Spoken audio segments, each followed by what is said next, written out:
एक राजा की 6 पत्नियां थीं। राजा उन सभी को बहुत चाहता था। वो बहुत ही नेक दिल और प्रजावत्सल राजा था। राजा जय सिंह के राज्य में पशु पक्षियों से लेकर मनुष्य तक सब खुश थे, परंतु राजा के मन में एक गहरा दर्द छिपा था। उनकी 6 पत्नियां थीं, पर उनमें से कोई भी उसे संतान सुख नहीं दे पाई थी। ये दर्द हमेशा उनको कचोटता रहता था। राजा ने इसके लिए अनेकों यज्ञ और पूजा पाठ करवाए। जिस पंडित ने जैसा बोला, राजा ने वैसा ही किया, पर किसी की कोई भी युक्ति काम न आई। संतान की चाह में राजा ने एक एक करके 6 शादियां की, पर किसी भी रानी से उसे संतान सुख की प्राप्ति नहीं हुई। एक दिन राजा जय सिंह शिकार के लिए जंगल गए। वहाँ एक मृग का पीछा करते करते वो जंगल में दूर तक निकल गए। मृग तो भाग निकला, पर अब राजा भूख और प्यास से व्याकुल हो गया। तभी राजा के कानों में पानी के बहने की ध्वनि पड़ी। ध्वनि सुनते ही राजा की जान में जान आई। सोचा, जरूर आसपास ही कोई पानी का झरना है। भूख न सही, कम से कम प्यास तो मिटेगी। राजा ने ध्वनि की दिशा में तेजी से अपना घोड़ा दौड़ा दिया।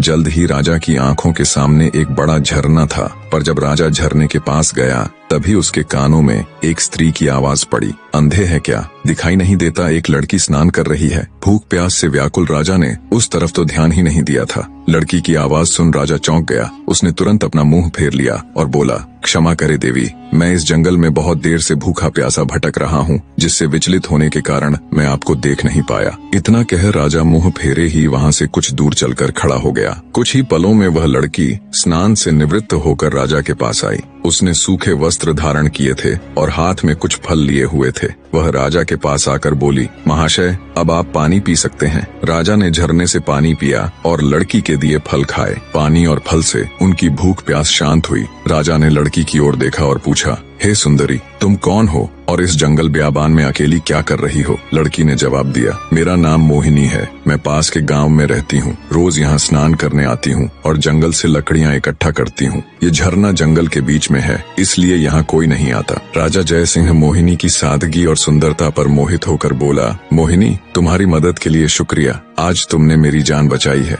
वरना मारे भूख प्यास के मेरे तो प्राण निकलने वाले थे। मोहिनी बोली, महाशय, अब आप भी अपना परिचय दीजिए। राजा ने गंभीर होकर कहा, आज नहीं सुंदरी, फिर कभी मैं जरूर तुम्हें अपना परिचय दूंगा। इतना कह राजा ने अपने घोड़े पर सवार होकर वापस अपने राज्य की ओर प्रस्थान किया। परंतु राजा के मन में अब भी रह रहकर कामिनी के विचार आ रहे थे। उसकी सुंदरता, उसकी सादगी, उसकी मधुर आवाज, सब कुछ राजा के मन में गहराई तक उतर गया था। महल में लौटने के बाद भी राजा के मन में वो ही सब चल रहा था। राजा को समझ नहीं आ रहा था कि 6 रानियों के होते हुए भी वह उस अनजान युवती के प्रति इतना आकर्षित क्यों है। कुछ सोचकर राजा अपने भरोसेमंद वजीर गौरीनाथ के पास जाता है और उसे सारी व्यथा कह सुनाता